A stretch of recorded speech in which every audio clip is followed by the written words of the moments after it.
Okay, they just here for years, it's the Mizzle show. Always checking in, cause you know we love sports. Hey, they just hit 100 subs, it's time to get some out. Hey, yeah, just two brothers, yeah, yeah. Come tune in, they got guests, they got others, yeah, yeah. Press it in chat, they got talks like no others, yeah, yeah. Cause it's a family up in here, we love each other, yeah, yeah. Let's do this Saturday night, yeah. It's the Mizzle show, yeah, the Mizzle show, yeah. Mizzle show, yeah, the Mizzle show. It's the Mizzle show. Yeah, the Mizzle show. Yeah, Mizzle show. Yeah, the Mizzle show.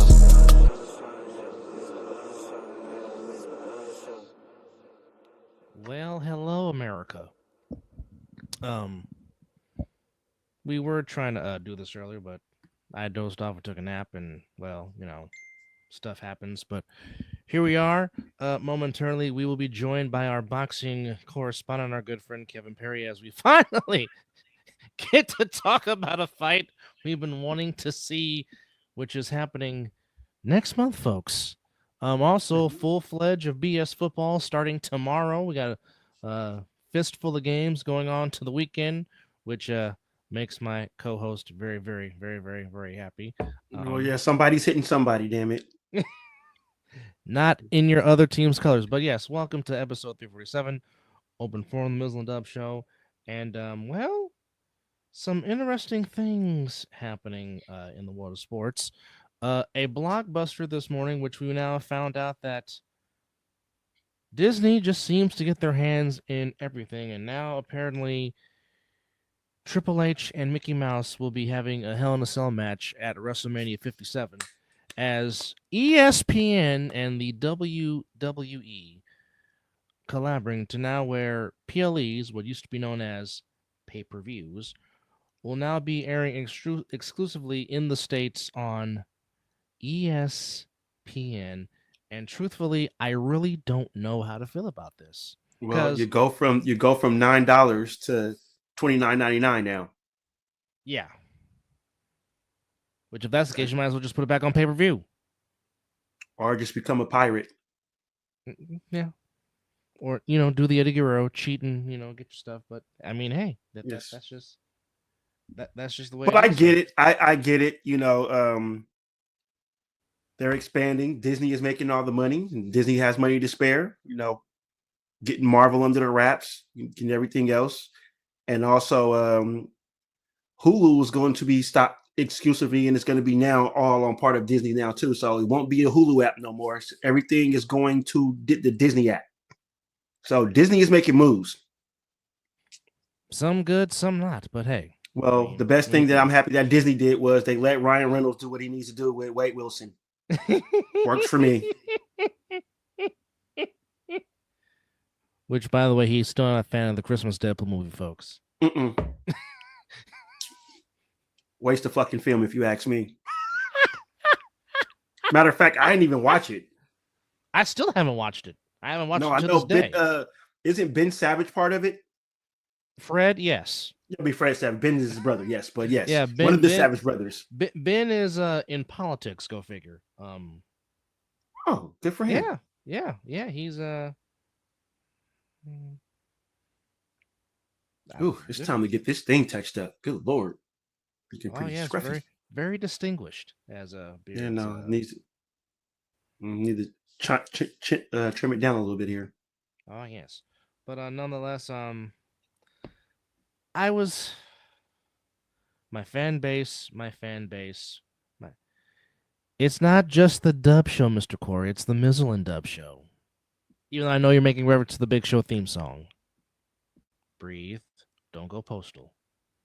Don't be like Beavis when he gets cappuccino. Oh, I'm on medication. I'm a little calmer than what I used to be. So everything. Jonathan, I am letting you live. I'm just saying, it's not just my show. It's not. I'm not Johnny Carson, and he's not Ed McMahon. However, he is. What? What? I'm lost. You lost me. Anyhow, my fan base those meds are really kicking in because normally that would have been my fan base sometimes can really get on my nerves. So I'm I'm okay. So I'm Come having a on, get it discussion with a together. fan.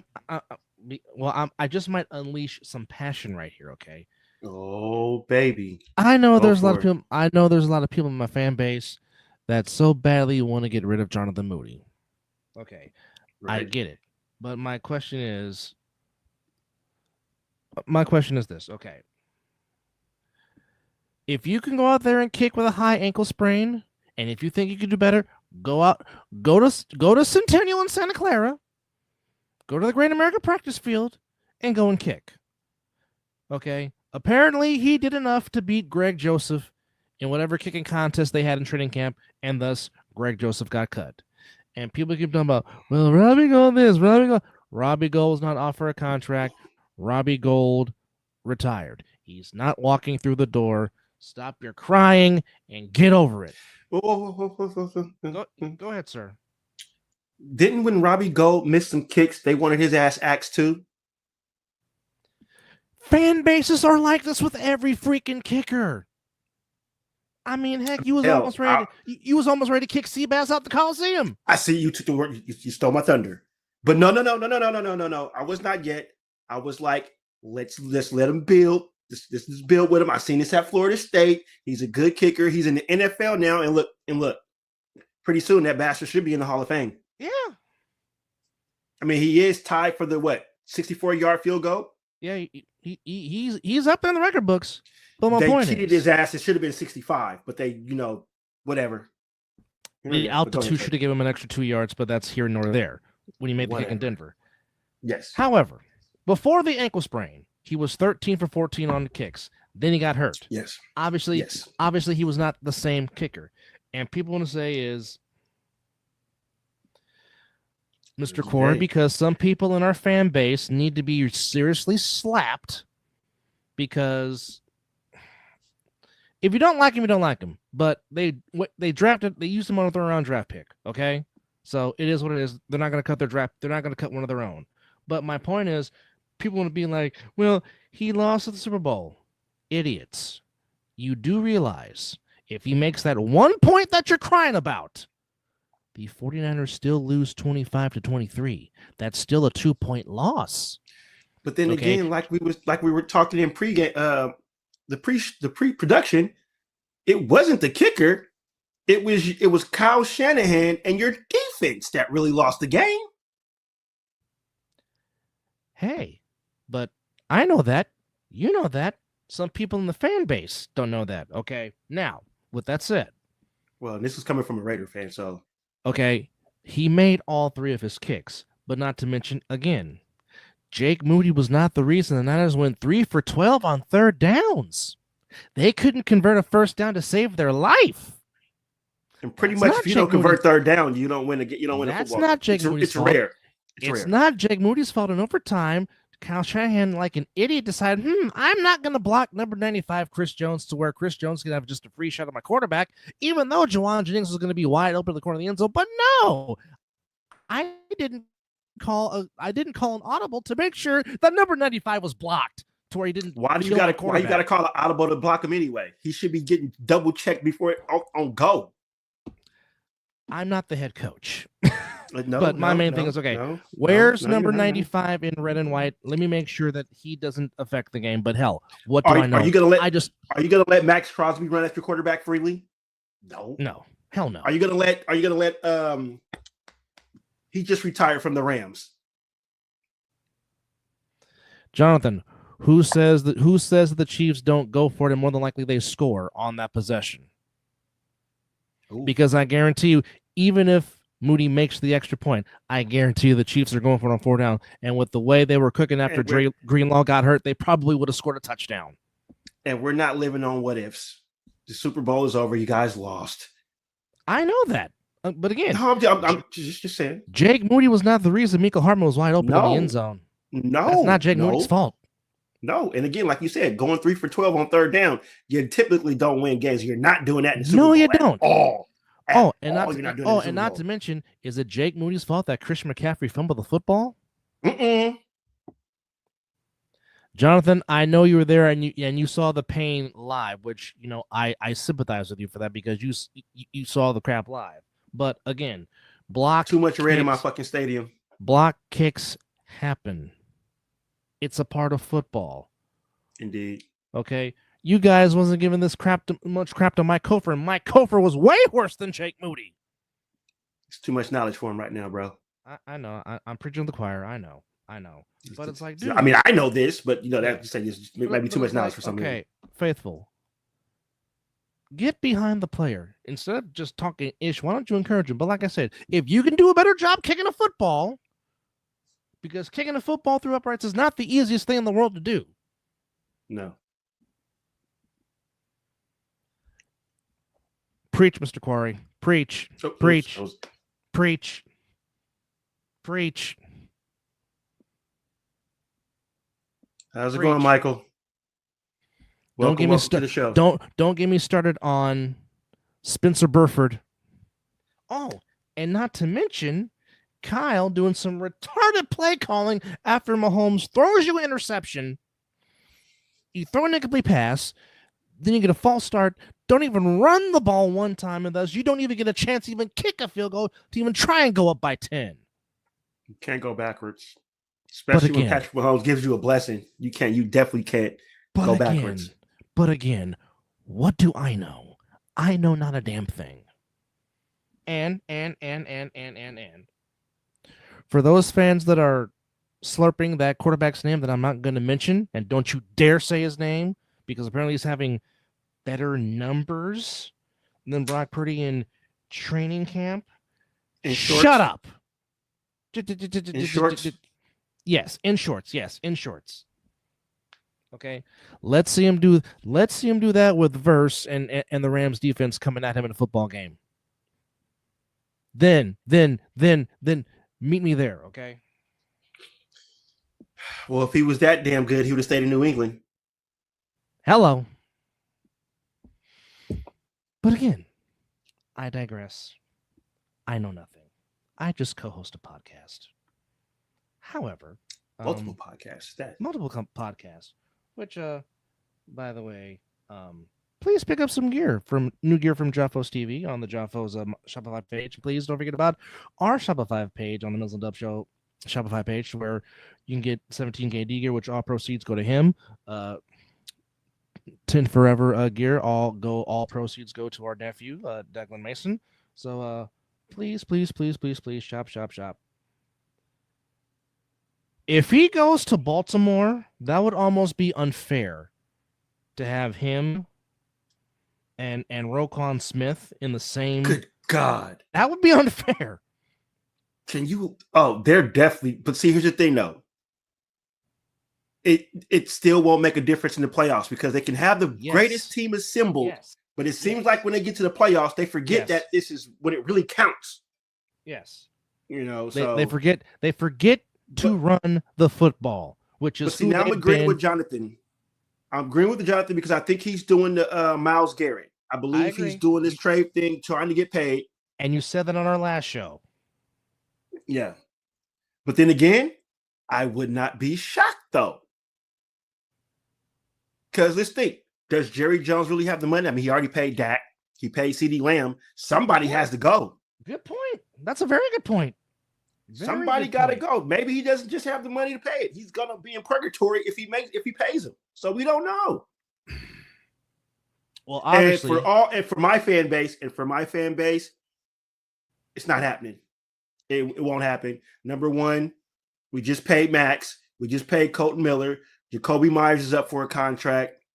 And the way Spy Tech, I don't think we're going to be trading that capital to go get him. So Spy Tech likes his draft picks. So I don't see that happening. And not to mention, Pete Carroll ain't going to have no head distractions in his locker room, especially a locker room you're trying to rebuild and give confidence to. Yeah. Which, by the way, you're seeing a lot of that confidence exuberate on the field, which, by the way, they just traded for Travis Booker, who is a very smart, solid player who's going to help that who's going to help that defense. Yeah. Mm-hmm. He's going to win Rookie of the Year. I'm just hold on to that card, man. That might be worth a little bit of ducats later on in life. I just might go put $100 and say Genty's the offensive rookie of the year in 2025. I'm just saying. I might match you on that if we go big. You know what I'm saying? Now we get that studio. and FDK Productions. Oh yes. Oh yeah, we need to do the the LLC. That's right. Yeah. Yes. But I mean, it's one of those things to where you have to read your locker room. Hey, I mean, and as we all know, anything could happen in this NFL league, as we come to know. Keenan Allen. Speaking of the NFL, Keenan Allen returns home back to Inglewood to finish his career with the Chargers, giving a security blanket for one Justin Herbert. Also, the NFL is banning. Okay. No. The NFL won't provide it. They won't provide. The players can get it themselves. They won't. They're not banning it. So they have to get their own smelling salts. Okay. Yeah. And also, speaking of, we might have mentioned on the last show, but the Mouse House is still making moves. They inquired the NFL Red Zone, so it's ridiculous. And I'll be damned if Stephen A. Smith gets on commentary with Michael Cole. I will stop watching. I will mute the TV. The accountant might come out of retirement. Oh, well. Somebody wants some of that get back, huh? Somebody wants some get back, huh? If they okay. I respect the tribal chief for what he's done for the business, but encouraging Stephen A. Smith to want to be on WTV as a manager, no, because then I will really tweet Stone Cold like, Steve, please go give Stephen A. the stunner. Please. Please. Okay. Okay. And I have said this moment. There's not much actual ESPN programming I watch. I only 100%. watch Pardon the Interruption and the 30 for 30. Anything I watch on ESPN is actual games. Disney has had ownership of ESPN since 1996. And for the most part, the quality has been shitty, for lack of a better term. Really? Since 96? Disney's been owning them? Yes, since 1996. Yes. Damn. Okay. Sports Center used to be about showing highlights in every game, not just 5 like they do now. Okay. I used to love the Sunday evening Sports Center. Why? Because you got your plays of the week and your Sunday evening conversation. Yep. Oh, the Sunday conversation. Oh my God. Those have totally disappeared. Yeah. Okay. The ESPN that me and Mizzle grew up with has long been in the grave. 100%. Has been. This one braid is pissing me off right now. Okay. Michael, to answer your question, Aaron Rodgers should have retired. He's in the wrong division. I don't think he has his mobility. He's in the wrong division. You got some good studs in that division with Lamar Jackson and Joe Burrow. I mean, not even that. I'm talking about the defenses coming after his ass. That too. Yes. Again, we have a rule on this show: never go against Mike Tomlin, and we don't go against Mike Tomlin. It's gonna be hard this year, though. It's gonna be kind of hard this year. It's gonna be hard. And by the way, folks, our boxing correspondent will join us in 5 good minutes. So we will be talking the sweet signs real soon. Brandon, I hate you. That's where he needs to go. But again, you know what? Aaron Rodgers might surprise us. You never know. But I just think that he's going to that division where defense is preached and getting to the quarterback is what that division does. Yes, it's called. It's gonna be hard. It's black and blue for a reason, and not to mention again with Burrow and Lamar, you damn near have to score 35 plus just to beat them because they can, especially Cincinnati, because they can put up points like it's nobody's business. Yeah, but they don't have a defense either. That's true too. that's the only team in the conference that doesn't have a defense. Exactly. Jonathan, you took the words right out of my mouth, sir. So Yeah, he's here is pretty the young. actual article from the Associated Press, which Mizzle just mentioned. ESPN is acquiring NFL Network red zone rights in deal, giving NFL a stake in the network. So of course, Roger Goodell has to have his greedy paws in ESPN. So would they be playing Thursday night football on ESPN too for those that cannot get the NFL Network? That's a good question. That's a good question. Is the international games going to be on ESPN? Because we already know Thursday night is on Amazon Prime. We already know this. Yes. That's a good That's what I question. meant to say. Internet. I forgot it moved to. So the NFL will get a 10% equity stake in the Okay. network. Coming from my Facebook page, which my relative down in Southern California, who is a diehard Pittsburgh Steelers fan. Oh, Appreciate you Phil? chiming in, Rail. Huh? Oh, Loft? No, Loft's a Raider fan, bro. Take it easy. Easy? Oh. Marcus. Oh, is that cousin big, yeah, Marcus. Big man. Yes, Yep. sir. Former Coming San Jose from him, State he Spartan. said, Yes. it won't be hard. A-Rock will surprise everyone. I hear you, Rail. I hear you. But it's gonna be tough for him, man. That they get to the y'all division gets to the quarterback. As you know, you have one of the greatest pass rushers on your team. But just got paid. Just well fucking deserved, if you want to be technical. But can he stay healthy? Can he stay healthy? Which but I agree. We'll get back to NFL. I appreciate that, Jonathan. Well, Jonathan, you notice how everyone wants to try to follow the Raiders scheme and have black in their jersey because the Raiders silver and black makes it look so good? Or a certain owner tries to be Al Davis when he will never be Al Davis. Okay. Now, jumping quickly over to Major League Baseball before we get back to the NFL talk. Kudos to Major League Bauer and Jen Powell. All the success to you, my dear, as Sunday. She will work a doubleheader between the Braves and the Marlins. She will work the bases in Saturday's doubleheader, and she will be behind the plate on Sunday, being the first female umpire in Major League history. So let's go, Jen Powell. All the success to you, my dear. That's freaking awesome. So, man, we got to get that Facebook page up so people can start commenting, so we don't have to read.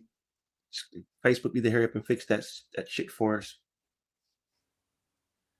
Yes, some more. So real quickly, before we get back into football talk, before Kevin joins us, scores today on Wednesday. The Giants successful road trip. They took 2-3 from the Mets. They take 2-3 from the Pirates.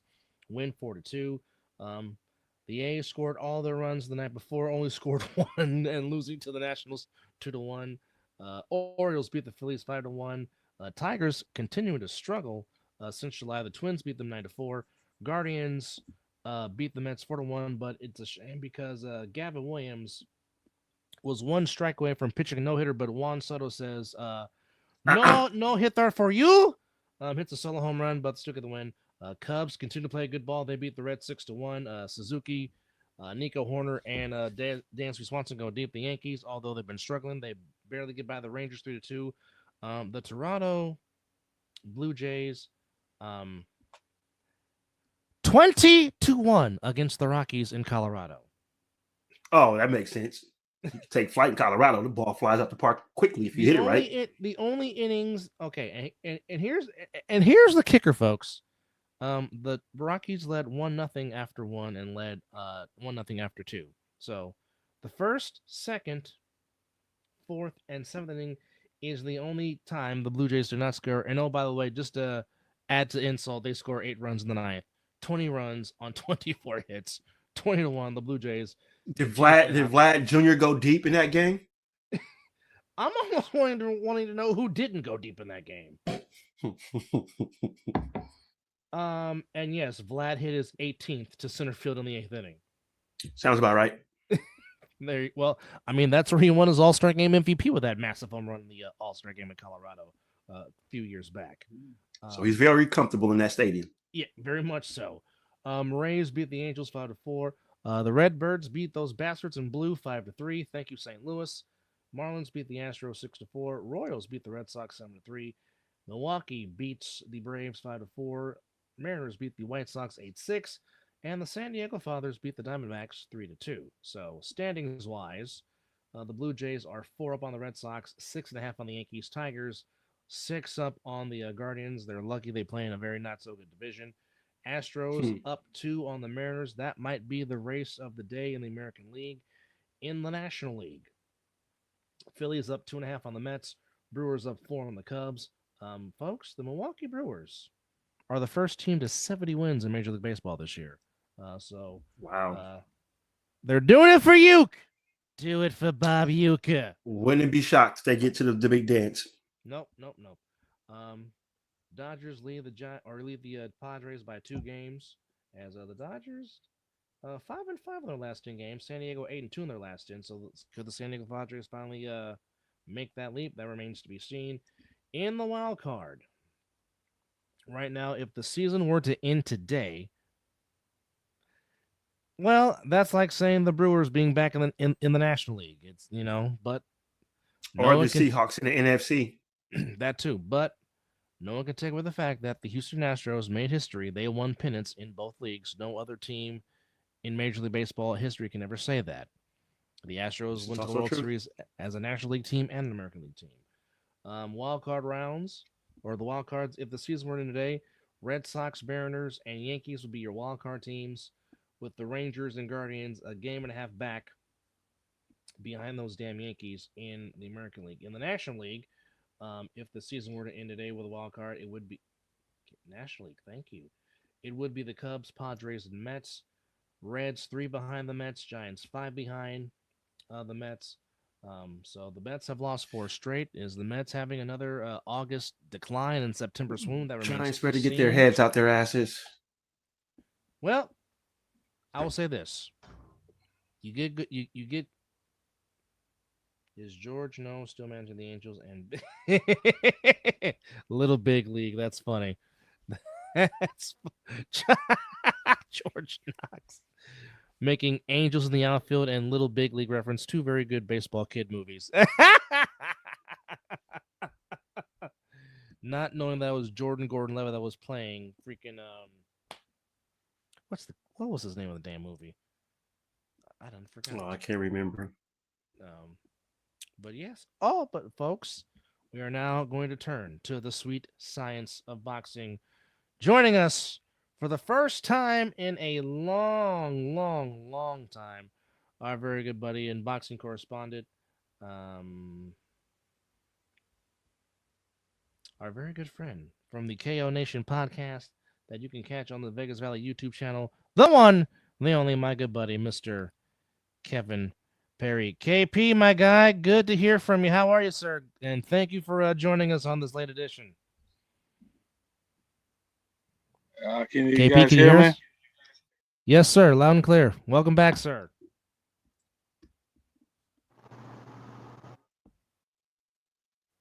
Kevin, you there? Well, we had him and lost him. All right, well, everything good, guys? Oh, there we go. Yes, sir. Welcome back to the show. So finally, KP, we finally get a fight that the fans have wanted.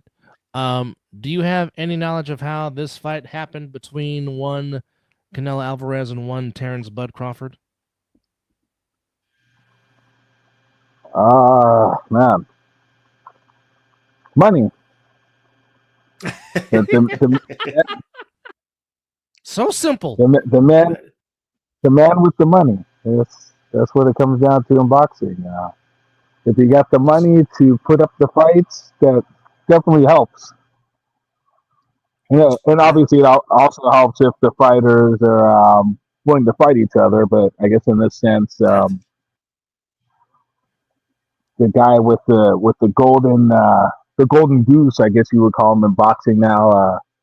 I'm not going to call him His Excellency, but I have a name for him. Jive Turkey. I know some other people call him that, but before anybody called him that, or I heard anybody call him that, that was kind of my little name I was going to put out there. But I'm not really podcasting a lot anymore, so some people probably beat me to that term, but that's kind of my name for him. But instead of calling him Jive Turkey, we'll just call him the Golden Goose. Sounds good. He's got the money, and he put the money up for this fight, and I think that's why it's happening. Really, long story short, anyway. Well, it's a good thing that this fight is happening, that we don't have to wait years like we did with Floyd Mayweather and Manny Pacquiao. So this is good for boxing. This is especially good for Bud, because I think Bud's been waiting for this big mega fight, and I'm glad that somebody has actually stepped up that wants to fight him. Well, I don't know. I don't actually. No, you go ahead, Tony, and give your take. I'm sorry. well, I mean, obviously, now the first thing, I'm actually shocked that this fight is not taking place in Rida, which seemed like all the great fights seem to be happening there. But the fact that it's actually happening in our backyard on Mexican Independence Day weekend, which of course Mexican Independence Day is actually on a weekday this year. It's on a Tuesday, but 3 days before, which of course Mexican Independence Day is September 16th. But I'm shocked that Vegas gets to hold it, and it's being held at the Death Star at Allegiant Stadium. So I'm pretty sure that's gonna bring a very nice gate for the stadium. And on But I Netflix mean, too. it is on Netflix. Oh, it's funny you bring that up because I'm interested to see what the gate is going to be like, because I was looking at tickets earlier, and because I get emails from these different people, because I'm somebody, I like to go to concerts and stuff like that. So Yeah. um, so I get emails all the time about different shows and stuff. But I'm not a $300 ticket guy. So, but I've been to many concerts. As I'm sure you probably know, I work in the entertainment industry. Um,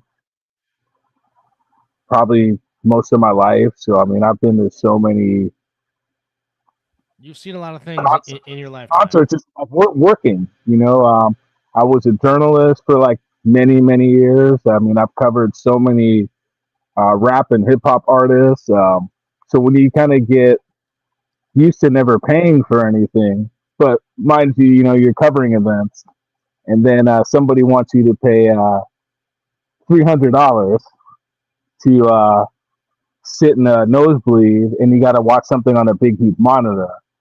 Do you actually think that people are going to pay that to go? I mean, it's a huge stadium, mind you, but I don't know how the whole breakdown of how the stadium is going to be, because obviously this is not football, this is boxing.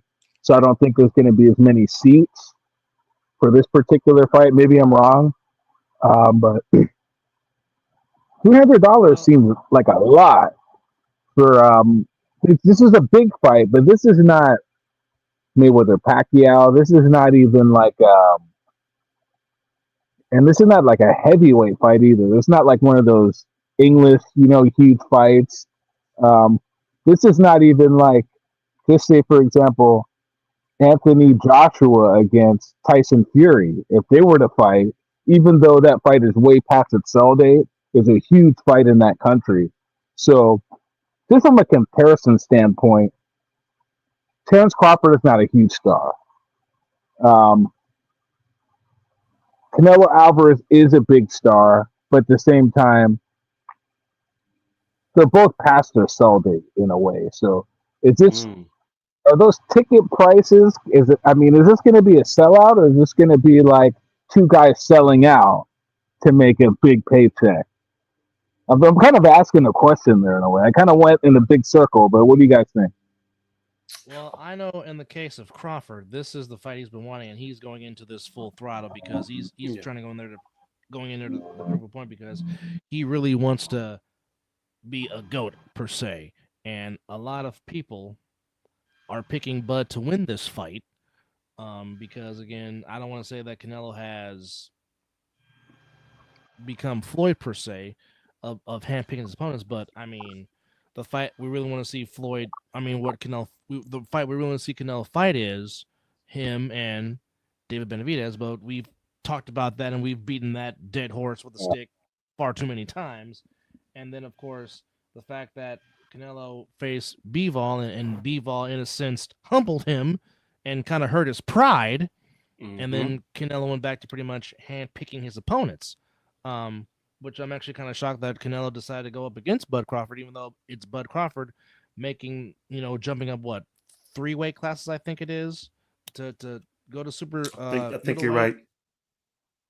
But I mean, from what I'm hearing is that Bud has looked very good in sparring against real legitimate super middleweights. So I know Bud is going into this full thread, full throttle, and full focus because he really is going in there to try to prove a point and wants to be one of the all-time greats. Mm-hmm. I agree with that. Pretty much how I was going to say it. I'm so sorry, guys. I couldn't hear. Oh, dadgummit. Sorry about that. Can you hear us now? We're being joined by our good friend and boxing correspondent, Mr. Kevin Perry of Platinum Sports Media. Also has many podcasts and many boxing interviews on his YouTube channel on the KO Nation podcast, which we are both been guests on. So please go support that. Can you hear us, Kevin? As we're trying to get his adjustments. I just think that I think Crawford is taking this more serious than Canelo is. Oh, for sure, without question. I really believe that. Now, is it going to be like a trilogy? I can't go off and say that right now. I'm gonna have to see how the first fight goes as well. I mean, if Crawford goes in there and just dominates, then pretty sure that you will get a part two. If Crawford does to Canelo what he did to Earl Spence Jr., ain't no trilogy happening. Good God. And I thought that was going to be a way better fight than that. Okay. Yeah, I can hear you guys like way better now. Before I didn't even hear that last you guys' last response, but continue. I'm sorry. No I was just saying that basically Crawford is coming into this focus to prepare because he wants to be one of the all-time GOATs, and he's putting in the work. And that's a very good point, Mr. Corey. Which I think, as far as a pure boxing standpoint, if Crawford outboxes Canelo, Crawford will win. But as we always say, don't leave it up to the judges. Never. And especially, Go ahead, Kevin. I'm sorry. I was just gonna backtrack because I guess you guys had maybe, and mind you, some of that I didn't hear what you were saying because I just went switched up on my earbuds. But I guess the gist of kind of what I was talking about was I was just more talking about, is this really that big of a fight in my mind? And are people going to buy these tickets? That's kind of where I was going before we kind of went into the logistics of the fight itself. Well, $300 tickets, okay, for Canelo and Crawford, who is not. I mean, he's a great fighter. Don't get me wrong, but are people going to buy this fight? I'm not talking about. It's not on pay-per-view, so it's on Netflix. So that's huge for the sport of boxing. So yes. Unprecedented for a big fight, obviously. But as far as ticket sales, I don't think it's going to do that well. I just don't see people paying for nosebleed seats $300 a piece. That's the cheapest tickets that I've seen. It doesn't look good to me. I mean, it really doesn't. But that's just my personal opinion. Well, given as it's as Dub mentioned that it's going to be Mexican independence, that I can see a lot of the Canelo fans getting those tickets, and plus Bud fans travel pretty well. So I think it won't be like a spectacular as like the big fighter names, but I think it'll do pretty well, just because of like it's of the independence, and hell, it's in Vegas. You're gonna get the stars, and some people might do it. Now maybe the nosebleeds may not sell out, but I believe down low where you on TV, yes. Yeah, I don't know. I mean, and I'm just very cynical because I've seen ringside seats for $10,000. All Yeah, I right, did too. and Yeah, and, that's ridiculous. and mind you, most of those are a lot of those going to be comps. There's going to be Hmm. what would you call them? Almost like sightseeing for camera operators.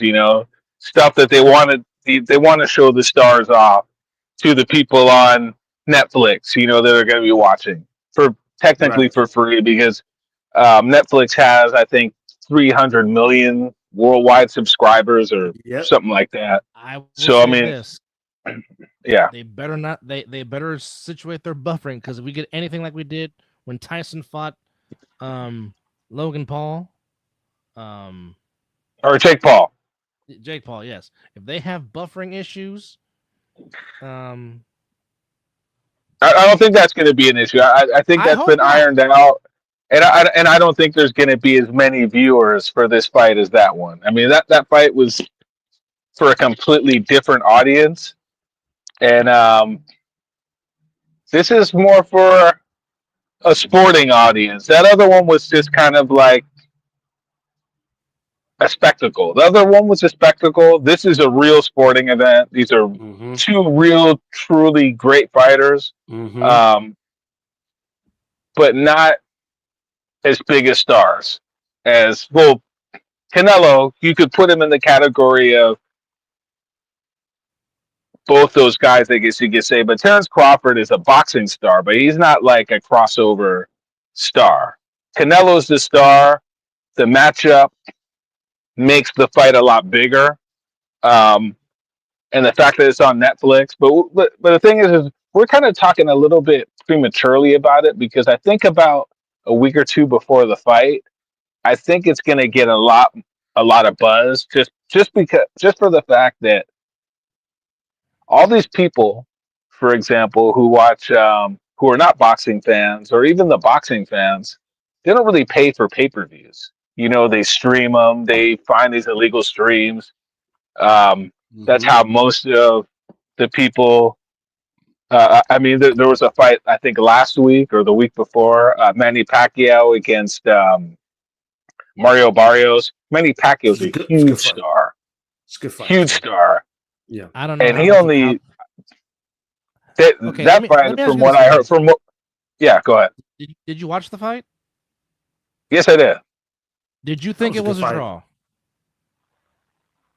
I thought Pacquiao probably edged it.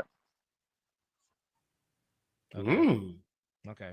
He did look good though. To come out of retirement and do what he did look real good. I'll say that. I was skeptical about him taking that fight, but he looked real good. Yeah, I wasn't really skeptical about.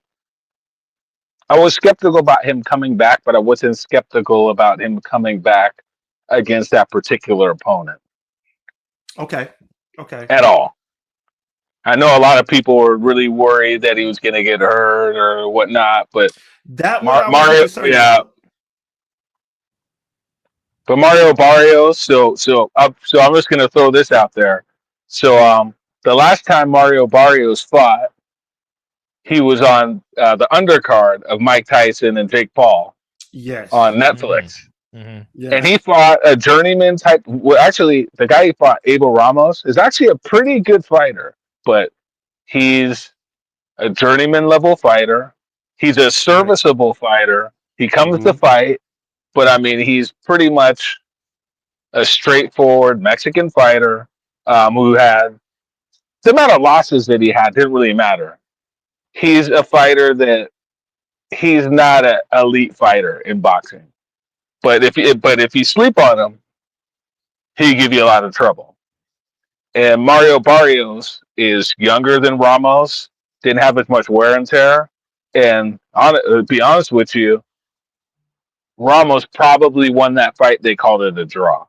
So Manny Pacquiao is a world class fighter. Yes, he was coming off of 4 years of inactivity, but he you have fighters like, for example, like Bernard Hopkins, um, fighters like that have so much experience, and they have certain things about them. for example, like Mario Barrios in that fight against Manny Pacquiao, just the aura of the guy within itself, that gives like the guy about 2 rounds above you. If you don't have like great skill, great ability, um, Pacquiao was making him touch gloves in every round. Anytime Mario Barrios would throw a body shot and it would land borderline, Mhm. Pacquiao almost had the referee like in his hand. You know what I mean? So he demands so much respect. He gets the Yeah. respect from judges. He gets the respect from the referee. And it's like when you're fighting a guy that's 10 years older than you, or 15 years older than you, or whatever, you got to take the fight to him. You can't be tapping gloves. You can't be looking at him like he's the Manny Pacquiao of old. You got to look at him like he's a 46-year-old guy in front of me, and I got to just like run through him like a truck. And he didn't do that. He basically was just like, I'm just happy to be here. I'm so happy that Manny Pacquiao picked me, and I'm gonna get a big payday. Yeah. And he was just happy to be there. And Yeah. he didn't do the things that extra to make himself win the fight. And mind you, he didn't have a whole lot of ability anyways coming into the fight. So I wasn't really that impressed with him coming into the fight, but he didn't take no chances. And when you're a guy that's about 10 years young or younger than your opponent, regardless of who it is, and you're not willing to take any chances, I mean, that just shows his lack of ability. I mean, really, that's what that Mm. whole fight was about. Mm. He's just Mm. not really that good of a fighter. I mean, be honest with you. As far as being at the elite level, I'm not knocking him as far as being a professional fighter. It takes a lot to be a professional fighter to be at his level. But I'm just saying, from the fact of being a world champion, who did he beat to get the title? Can you name who he beat to get the title? Not off the top of my He head. I'll have pretty to look much that up. exactly. So he's just somebody who was at the right place at the right time. I think he had an interim title, and then I think Terrence Crawford happened to Vacated. Terrence Crawford left the division, and that's Mm-hmm. how he wound up with the title. So he was the perfect opponent for Manny Pacquiao to come back against. And at the very least, if Pacquiao lost the fight, he wasn't going to take a whole lot of damage. He wasn't going to get hurt. This was just my perspective on the fight, because there was a lot of people out there. They thought that when they thought Pacquiao was, because he was so much older, Yep. he was going to get killed. But you got to look at the fighter that he was up against, because I guarantee if it was Jaron Ennis and that was the opponent, they would have never decided to take that fight if it was Jaron Ennis. They found the perfect opponent to come back against, and they figure, Boots. okay, yeah, exactly. They Boots. figure if we lose, we're not going to get hurt that bad, Yeah. Yeah. and I mean, it's a situation where people are asking for a rematch. I don't think it's a rematch type fight, but at the very least, if Pacquiao wants to come back for another fight, he took no damage in this fight, and Yeah. he kind of calmed his way to a draw in a way. But I thought he won the fight. Okay. Okay. Respect. Yeah, I think if he, yeah, you don't know. I think nobody wants to fight Boots right now. That man is a deadly weapon walking. Oh, it's the fighting spirit of Philadelphia. Enough said. Oh my God, that No, man's but an animal. quickly, KP. Give me your thoughts on Fernando Vargas Jr. How what do you think about his Yes. what do you think about Yes. his skill set so far? I haven't seen enough to really have an opinion. I mean, Okay. he looks like a good, solid young fighter. I mean, he has obviously he's got his dad in his corner. Mhm. Um, And his dad never Faros. got it. Yeah, his dad never got enough credit for being 100%. a good technical fighter. Because Yes. yes, he to a lot of people's minds, they maybe think of Fernando Vargas as being, I guess, maybe a brawler type fighter, but um, Not good, necessarily. great, great. Well, I'm just saying from the fights that he was in, Yeah, because okay. he was in some great fights, and I Yes, he mean, he was. wasn't. Yeah, but he was a Oh, former U.S. He was a former U.S. Olympian. He had some Alid, don't do good that to win. me. Yeah, he had some Don't good do that wins. to me, Yes. Alid. Are you looking? Oh, are you looking at the comments or what? Yeah, Yeah, the comment. I'm like, don't do that to me. Fernando I'll be a Vargas. fan. Fernando Vargas. Every fighter that he lost to Mm-hmm. was a great fighter. Oh yeah. So, Oh, agreed. No, um, no, Agreed. no shame in yeah, No losing doubt. to two Hall of Famers in Tito and Oscar. There's no shame in that. Tito. and he didn't sit on his record either. So No, I mean, he was very young when he fought Tito Trinidad. he When he was. fought, He he beat was. Ike Corte when Yes, he Yeah, Corte did. was Ike still a really good fighter at the Corte. time. He Yes. beat Yes. Winky Wright. Um, I mean, when Winky Wright was probably close to his prime. Actually, he fought Winky Wright before actually Winky Wright became the Winky Wright that everybody mm-hmm. knows, because that was Mm-hmm. early in Winky Wright's career. And Correct. then he Mm-hmm. went on and he beat I think he beat Yuri Boy Campus for the belt that he had. And he fought Trinidad when Trinidad was pretty much at his peak. And he gave Trinidad a really good fight. He I think did. that He was the fight did. that really that was the fight that damaged him. People forget But Vargas was actually up on the scorecards in that fight. Yep. Actually knocked Tito down, and then once Yes. Senior slapped him in the corner, Woke him up. woke him up, and that was the end of it. yeah, Because remember, when they first fought, it looked like in round one, Vargas was outmatched because it looked like Tito was trying to finish him. And then in the middle rounds, Vargas set himself and was actually fighting a good fight. It was just Tito Mhm. came on in the later Mhm. rounds and eventually yeah. Impose his will. stopped him. Just impose his will. Yeah, just That impose his will too. on him. And the same thing with Oscar. He was neck and neck right there with Oscar, but because of all the shit talking that Vargas did, motivated Oscar. And like I said, Oscar never wanted to stop anybody more in his life than he wanted to stop Fernando Vargas. I mean, everything you're saying is like 100% correct. But I think the biggest part about it is Vargas walked into these fights with fighters that had way more experience, Correct. and they Correct. both were great fighters.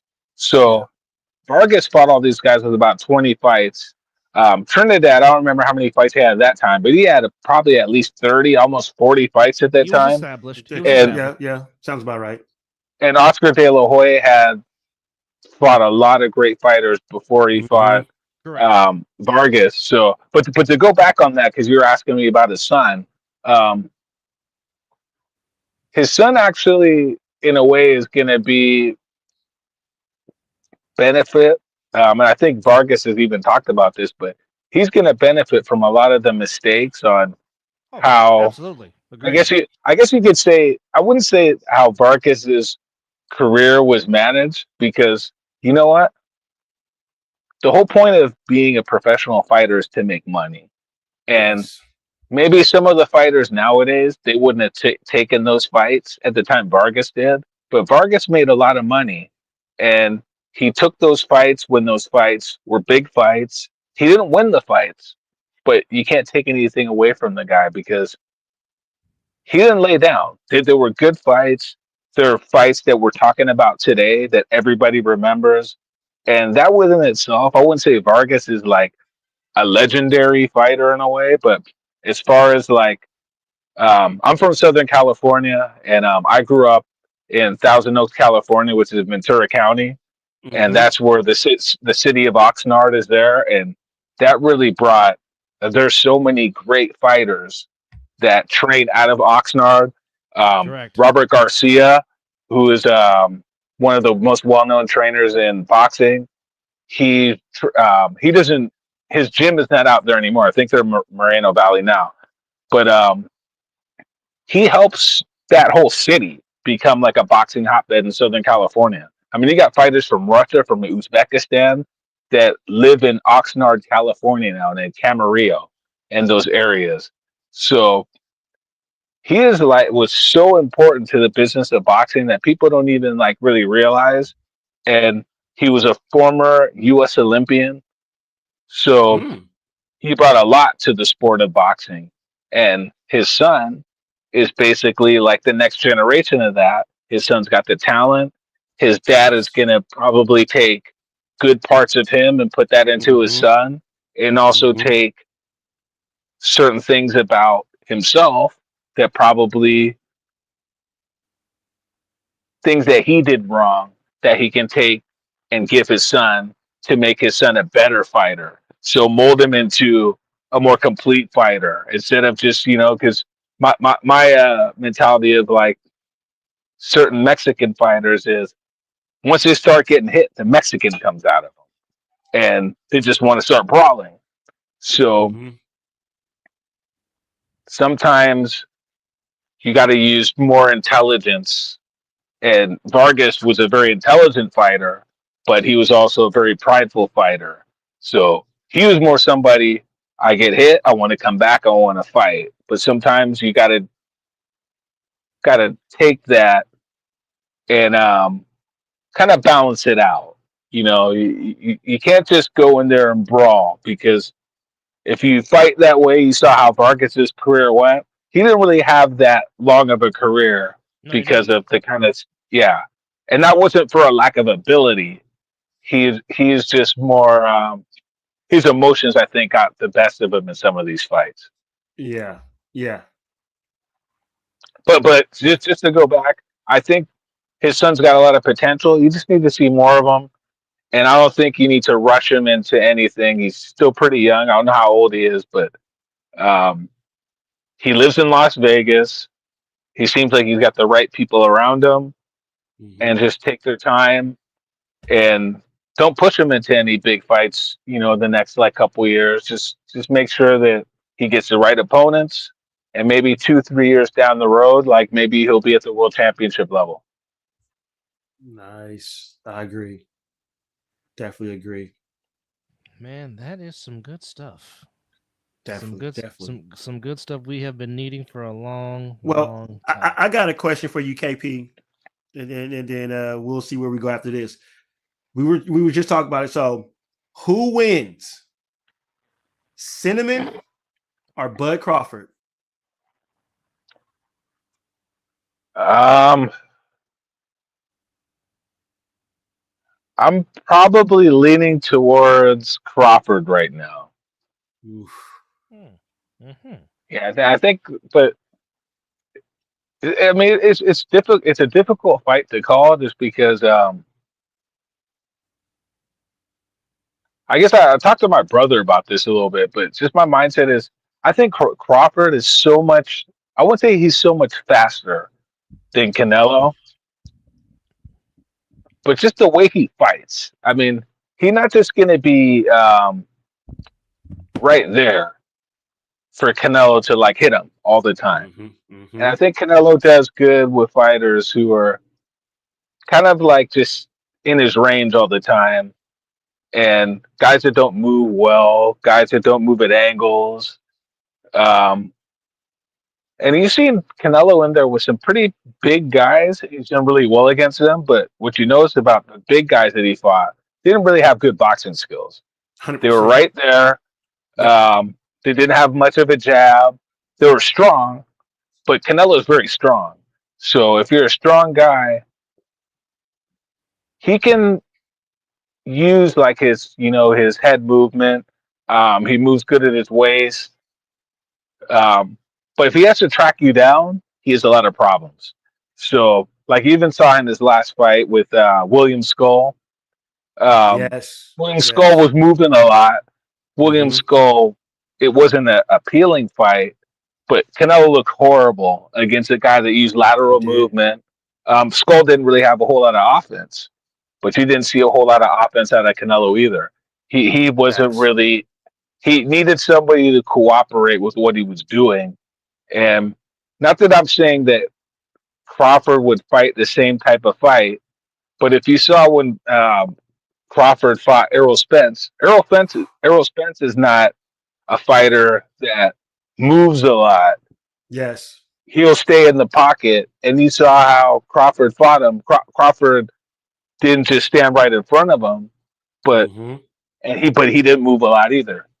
He was just a little bit out of range where Errol Spence couldn't really get his punches off.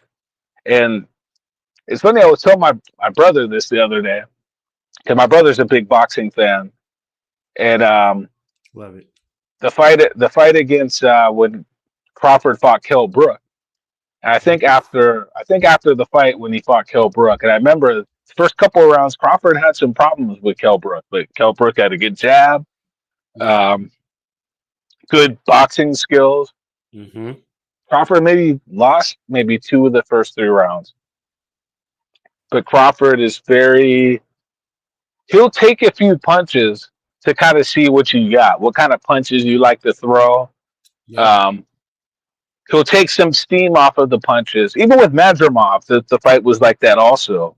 But Madrimov never really opened up against Crawford too much, so that was a very difficult fight for Crawford just for that reason, because of the cautiousness of Madrimov, and he never really gave Crawford a lot of good looks. Mm-hmm. So, but one thing that Kell Brook said was, and Kell Brook got stopped against Gennady Golovkin, and he said that was the hardest he was ever hit in his life was against Terrence Crawford. Whew. So Whew. so it's not always about necessarily like how the punching power, like how people see like having heavy hands or whatnot. It's the it's like the trajectory of the punches. Yes. Crawford, when he throws his punches, because he's like ambidextrous, he can go southpaw, he can go orthodox. I was just gonna say that. Sometimes just the way that Crawford fights, he's very tricky. He's almost like I wouldn't say impossible, but he's probably the most difficult opponent to try to train to fight, because you don't really know what he's gonna do. And I think that's going to give Canelo a lot of problems. And then Canelo, obviously, like I was telling my brother also, is even though both guys are, I think Crawford is like 37, 38 years old, and Canelo's about 35. Canelo has about, 75 fights? Crawford has about 40. So who's the older fighter that's going to be walking into the ring? It's Crawford. He's 37. Well, no, but I'm saying Crawford is the older fighter, but I'm saying Canelo has about 20-something more fights. So as far as age, who do you think in your mind is older? To me, the guy that's got more fights is actually the older fighter. I'm gonna go. His body's more worn a little bit more. He has 67 total fights to Bud's 41. Yeah, exactly. So I take that into a lot of consideration. And then when you see Crawford fight, I mean, Crawford never really take no punishment in his fights. No. I mean, he really hasn't taken much punishment. Canelo is really he hasn't taken a lot of punishment in his fights that much, because you never really see him that hurt. But still, his fights seem like he takes more punches than Crawford does. So, and then walking into this fight, as far as intangibles and whatnot, I just see those intangibles that I just don't see that Crawford's going to be standing right in front of him. I think he's going to be picking him off with his right hand. He's going to be moving, side to side, right to left. He's going to confuse him. And I mean, you saw, mind you, this was years ago, but you saw when Canelo fought Floyd Mayweather, and I'm not comparing the two fighters in any way as far as their fighting styles. Yeah, but Floyd Mayweather made Canelo's size advantage completely irrelevant in the fight. Correct. And I think Crawford will be able to do that, and I think he'll be able to pull off a decision. That is so fucking spot on, KP. God damn, that's perfect. I couldn't have said it any better. Yeah, I mean that is the great analogy, if you will, of how. But I don't know, but mind you, I might be wrong, but I'm just looking. I mean, it's boxing. It's a crapshoot. Anything can happen. A puncher's punch. I mean, Yes. a puncher's punch. Puncher's chance. Yes, absolutely. Yeah. Well, Canelo has much more than a puncher's chance, but Oh, absolutely, absolutely. yeah, I mean he's a great fighter. But that last fight against William Skull, actually his last 2-3 fights, Wasn't really, impressive. Wasn't that impressive? he just didn't look like he the same guy. You know what I mean? Yeah. 100%. And the 100%. fact that he doesn't want to fight David Benavidez, that's telling. I mean that tells you a lot about the mentality of a fighter. You know, Been wanting to see that like fight for a long time. My yeah. man said he'll do it. He'll do it with no money. I just want to fight you. And mind you, I don't think he's afraid of David Benavidez. I think it's more of the mentality. This is how I look at it: is he knows if he fights David Benavidez, he can't coast to win that fight. He got to fight him. No, he gonna have to work. Oh yeah, he gonna have to work. Yeah, he's not going to be able to just kind of get by throwing a couple combinations here and there, and getting a 10-9 on the judge's scorecard. He's going to be in a fight, and to win that fight, he's going to walk out of that fight with probably definitely nowhere near 100% of himself.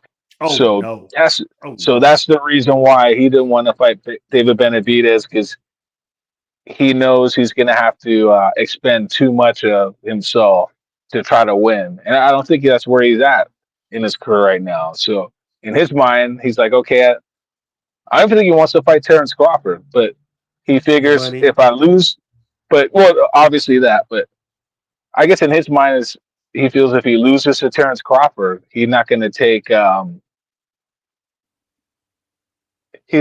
no punishment. So he'll probably be okay with if he loses a 12-round decision, he can probably cry and say, I was robbed, or he ran, or I mean that's just how boxing is nowadays. It's easy to make excuses if a fight is close, but I don't even know. This fight might not even be close. Who knows? I mean, because the thing with fighters nowadays is this whole idea of size. Yes, one guy fought at 168, and this was the thing with we talked. I remember this was a few years back where I think you guys had me on the show. I think we talked about Charlo against Canelo. Yes, we did. Absolutely. And I gave Charlo like a really good chance to win the fight, because I didn't think size was going to be that big of an issue, and I think it just turned out well. Part of what I think happened also was Canelo was closer to his peak, and Charlo almost like checked out in the fight. Like but mind you, Charlo's never been known as being like a really great boxer. Yes. So once I think he felt that he couldn't really outbox Canelo, because you saw Charlo get outboxed by Tony Harrison, who's not the greatest fighter in the world. Good fighter, but he's not on the level of a Canelo or a Crawford. So, and Charlo had a couple like close fights against guys that are not on that level. Mm-hmm. Brian Castano was actually a really good fighter that he fought, and that was a draw. He probably lost that fight. He won the rematch by KO, but Charlo, we can all agree, I'm sure, that he's not on the level of Terrence Crawford as far as boxing skills. That's what we're talking about. 100%. Punching power. 100%. Obviously, Charlo has some great knockouts. I mean, he can crack. But at 168, you can't be banking on punching power when you're moving up 2 weight classes. You got to use your skills. You got to be like somebody like there's so many great fighters that moved up in weight and won because they could punch at the lower weights, but once they started moving up, they still had the skills. Roy Jones is a perfect example of that. Ooh, Well, Roy yes, Jones buddy. had so much, yeah. Yeah. So I think Crawford has enough skills, and the erosion of Mm. Canelo could play into the factor of Crawford pulling out a decision. I don't know if it's going to be. I don't know if Crawford could win a close decision in Las Vegas, but Yeah. it just all depends how the fight plays out. But I mean, I'm just going to leave it there because I'm just kind of going long winded. But I think I believe Crawford can win a decision. Absolutely. Well, Absolutely. we will all find out on September the 13th on Netflix. Yeah. Again, it's for the undisputed super middleweight championship of the world. Terrence Bud Crawford, Canelo Alvarez, Hey, Saul Canelo Alvarez going at it. and thankfully it's on Netflix, and Yes. and we got to hope that it's a really good fight, because if it's a really good fight, this will help to bring boxing on that platform more often. If it's a bad fight, Yes. I don't know. I don't know if they will want to continue with boxing or not. So this is kind of like, it could be great for boxing, or it could be a setback, or who knows. Maybe it'll be a great fight where it's so close that people want to see it again, and then they'll put on a good undercard, and the hopefully they get the right people doing the event where the production value is good, because sometimes these Yes. events, I mean, I'll be honest with you. In the last, I really miss HBO. HBO Oh. had the production quality was like A plus, and some of the fights that we see now, I mean, some of Yes. the commentators, Don't get me the started. production value Don't is get me started. just, I mean, Don't it's horrendous. don't get me So started. yeah, that'll be like another time when I come on, we could talk about that. Oh, But yes. yeah, Definitely. I mean, just the Definitely. fact. I mean, you don't understand how giddy I got hearing Jim Lampley call boxing again. On I mean, on the even zone. though the quality and the programming, as you say, it was not great, but just the fact that he was there doing it was fantastic. But I mean, oh, you're talking about the turkey card with Ryan mm-hmm, Garcia and Yeah. mm-hmm. Yeah. yeah. But my point is, and what's going on, Ty? How are you, buddy? But Hey, the I'm fact. going to say something. Hey, I'm going to say something right now. I'm just kind of changing the subject, but Go I've been for on it. your guys' platform in a while. Mm-hmm. Um, I'm just so happy that you guys like have really been building your platform. It seems like you guys have a good. I don't know how many subscribers you have, but it seems like you guys have like you've really been building it. I see people leaving comments and stuff. So I'm really happy with where you guys are going with this, and I'll be like so down to be on here anytime, man. I really appreciate what you guys are doing. No, You We we guys have appreciate appreciate been you you, for those brother. comments, my consistent, guy. and yeah. So I just want to let you guys know that, and your people that are on the platform right now. Um, these guys, they're dedicated. And if you guys like sports, these guys know what they're talking about. So continue watching their show for sure. Appreciate that, Greatly Kevin. Appreciate appreciated, that, man. Kevin. Alid, that's a very good question.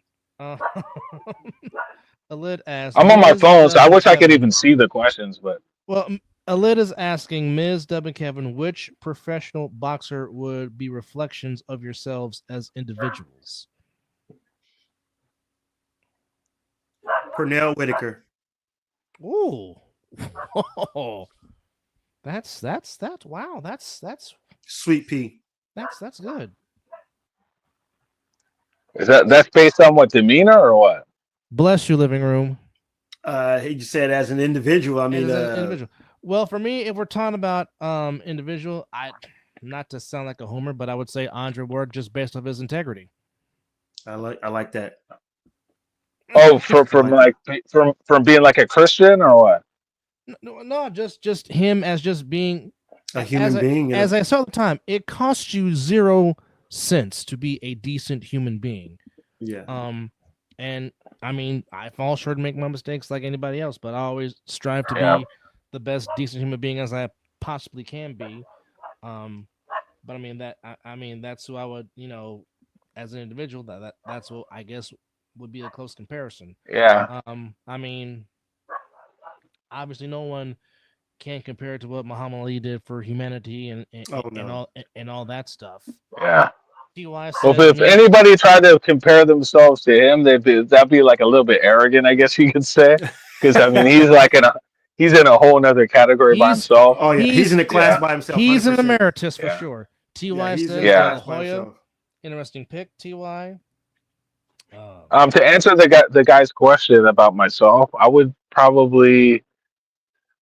I don't even know. I mean, I never really thought of comparing myself to like any boxers, but I would just say like my favorite boxers, um, probably like Mike McCallum and James Toney, Ooh. Ooh. Ooh, Ooh. just because it's like one of the a no not one of the best no. left hooks you'll ever see in James James Lights Tony. Out Tony. Oh my Oh goodness. my goodness. Yeah. Right. Well, it's Right. just like I guess the thing I like about the attitudes of those guys is like just true professionals. It's like they'll fight anybody. They never made no excuses Absolutely. about. Uh, Absolutely. so that's kind of like my mentality is, and I'm a professional like in life. I work in entertainment industry, and I feel like I'm really good at what I do. Um, and I get frustrated by a lot of the politics, but it's like Of you course. you come and you do your job, and no Absolutely. matter like who comes in contact with you, um, they see you, they see what you do, and they if you do your job, it's like people respect you.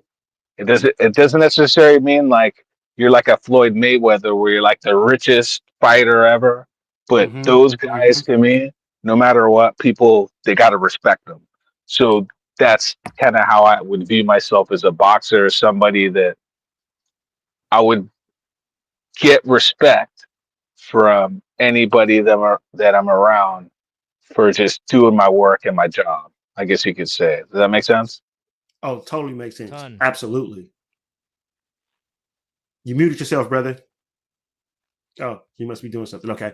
But no, that makes total good sense, KP. Oh man, just great insight. Great questions in the comments tonight. Just great. Okay. Okay. You get the pooch. Okay. But KP, we gonna get you out of here, bro, man. We appreciate you coming in and dropping some knowledge with you, as we always appreciate you coming on the show. And Oh, as we for always sure. say, once Yes, you're on the show, yes, the door yes. is always Yes, doors open. always open. Absolutely. Yeah. Oh my I, goodness. I got I got a I got a I got a couple more minutes if you guys want to talk about anything else. Or Oof. you guys done for the night? Yeah, I got kids start school tomorrow. I got work today. It's the first day of school already. Good Oh lord. yeah. Oh yeah. A senior Okay, and an eighth grader. no, senior year, no. Senior year and eighth grader. So yeah, I gotta make sure that they're up and ready to go. And plus I have got a doctor's appointment at 9:00 in the morning. So I need to be a little bit rested. But hey, Senior. if Dub wants to stay on, if Damn you and it. Dub can stay on, I will just see myself out and go get some rest. But Dub, KP can hold the show for a little bit longer. No, I gotta rest up for work. Well, how about we do a minute and a half? So because I'm ready to bounce too, but I just wanted to go to 2025 or I guess you say 2026 NBA projections because I love basketball. Who's going to win the title next year? Thoughts to you guys? I really don't know. That is an amazing question. It really can be a toss up. Because I know the Thunder paid a lot of money to keep their core together, but now we're gonna see how they handle. But we're now gonna see how are they going to handle being the hunted as opposed to being the hunter. Because again, once you get the crown, as we all know, it's hard to keep it. which is why certainly in this century, repeating is very hard to do in professional sports. Yeah. I mean, obviously there's certain teams you can't count out. The Celtics is #1. But again, you don't have Jason Tatum because he's nursing. Oh, he's still done for the year, huh? I don't know if he's done for the year, but it's going to take a minute. Well, they're done. They're done next year. Man, that's a good question. Honestly, I cannot sit here and put my finger on anything because there's been a lot of movement going on. Mm-hmm. And like Dub said, the Thunder kind of kept their core together. No, that's not happening. Clay's not coming back. Although he might leave Dallas. Very unlucky first day of school before my birthday and saying, I'll be doing my Kel Mitchell impression. Why? The question in my mind is, will Golden State get Clay back? Now, that ship is sailed. Yeah. Oh, yeah. The Warriors. The Warriors need to get size. I'm okay with most of the core. They just need to get one or two big men in the middle, and they can still make a run to get to the finals. Not saying they're going to win it, but they can make a run to get there. Yeah, it's to me, they don't have a chance because they don't have any size, like you said. And I think the biggest thing to me next season, I'll try to keep it as short as I can, is what I saw last season. They won. OKC won 68 games. All right. Yes. Correct. Chet Holmgren played how many of those games? About half of those games. Just about, yeah. And he seems like an improving player. And he's got length. He can block shots. He's a pretty good shooter. He's a pretty good all-around player who is improving. And Jalen Williams is a really good all-around player. He's improving. Oh, yeah. And they also have the MVP.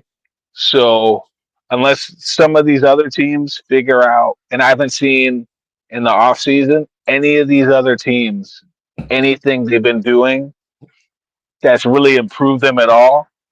And OKC, they haven't added anybody to the team, but all their guys are young, and I think they're going to be better next year. And I think they have the best chance to win the championship again. I don't disagree with That's that. just my thought. I don't disagree with that at all. But the only problem is, unfortunately, and this plays in injury. I know you're going. No, not that. It's the only sport to where the market affects a league because Oklahoma City, unfortunately, is a small market. And I say that because of all the revenue stuff, it's going to be hard for them to try to keep that core together because they play in a small market. So, I mean, realistically, how long is the Thunder's window? Because again, last team. Well, I'm just talking about next. I'm just talking about next season. Season. I know. But yeah, I'm like Reed Richards, thinking ahead. But I mean, OKC stands a good chance.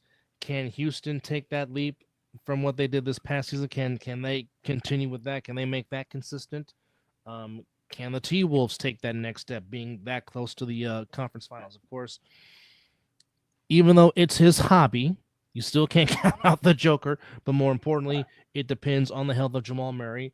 And, I mean, as quiet as it's kept, and I really don't like giving this team credit, but the Clippers made some nice moves and added a big man to help Zubac in the middle. This might be the Clippers' best chance to make a run, but again, that remains to be seen. But I mean, if we're just talking about off the head, who stands the best chance to go out there and winning? Right now, it is the team that currently holds the crown in the Thunder. Absolutely. Yeah. And I like, before you go, just real quick, I like the signing of DeAndre Ayton for the Lakers as well. I thought I know people were kind of poo-pooing on it, but I think that is a great pickup for them. It's for not a lot of money, very underrated player, and I think he's going to be a good fit with the Lakers. Well, he's been averaging a double-double for his career, so we know the skill set is there. Yeah. Now again, I know people love to throw shade on LeBron, but as I said the night it happened when Luka got traded to Lakers, don't think that LeBron's not going to get him in shape. And what do you see? Luka Not in Doncic shape. is in shape. Don't think the same thing's not going to happen to DeAndre Ayton, him being on LeBron. As much people love to give flack LeBron can't get teammates in shape, which obviously it's being proven now. I don't like it because F that team that wears purple and gold that plays at Crypto.com Arena, but howbeit. Oh man. It's I grew up in SoCal, so it's the Bay Area in me, KP. I'm sorry. all right. I love Golden State too, so I'll take any Cali team. I'll take one of the two if we can get it. Understandable. Yeah, but always Kevin Perry, always great to talk with you. All talk right. box with you. Again, we should do this Platinum soon. Sports Media. Obviously, he also does the Konish podcast, even though he hasn't done a while, but still, please support that. KP, my friend, as always, good to talk to you, buddy. All right, great talking to you guys, and I just wanted to do a shout out to you guys again. You guys followers, keep following this guy's channel because seems like they're grinding, and I would love these guys to just keep growing. And there's so many junky YouTube channels out there that talk a bunch of nonsense, and these guys know what they're talking about. So I just want you guys to continue following them, spread the word, and help these guys grow so these guys can hopefully in the future make a living off of this. You know, I don't know if you guys are making a living off of it now, but I would love you guys to just that's the goal. That's the goal. Yeah. So just keep running, guys. And yeah, so you know, you guys got good knowledge, and it seems like you guys are putting together a really good following. So I mean, blessings to you guys. And I wish you guys all the best, of course. Bless you, sir. Thank you, buddy. Man, thank you, man. Thank you very much. All right, great, all right, guys. Everybody. All right, KP. All right, look great, Kevin Perry, joining us, talking all about right, Canelo yeah. and Crawford. And thanks for having me on. Thank you, sir. TY Yes, says, indeed. once you got the barrier, it's excruciatingly difficult to get rid of it once the payoff. True words never spoken, my friend. I mean, you can take me out, but damn it doesn't leave you. It doesn't matter where you go. Once it's in your bloodstream, you can't get rid of it. But special thanks to Kevin Perry. JP, I know you wanted to come on, but we got you on Sunday because we will be back on Sunday. And we'll be talking some football and hopefully might get a special guest, even though I know he's going to be in Laughlin this weekend. But hopefully we can get Mr. Vera on for like 5 minutes to talk some football as training camps and preseason galore is happening in the NFL. Again, special thanks to Kevin Perry for joining us. Special thanks to you hanging out with us on this Night Owl Open Forum edition as we got to talk the sweet science of boxing. The dog wants to argue with me. Thank you, Living Room. Hope you're doing well. Good to hear from you. TY, good to hear from you. Alid, good to hear from you. Coming in with some mighty questions, of course, Mr. Corey, son of the fighter, Mr. Jerry Corey, for joining us. So we'll be back with you on Sunday.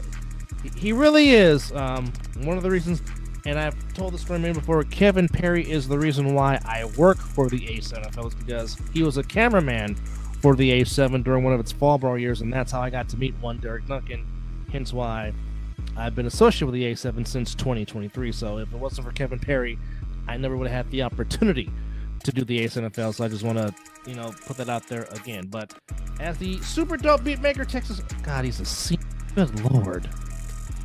Ay. Boy, they grow up fast, don't they? But appreciate all of you guys for hanging out with us. For Mizzle, I'm Dub.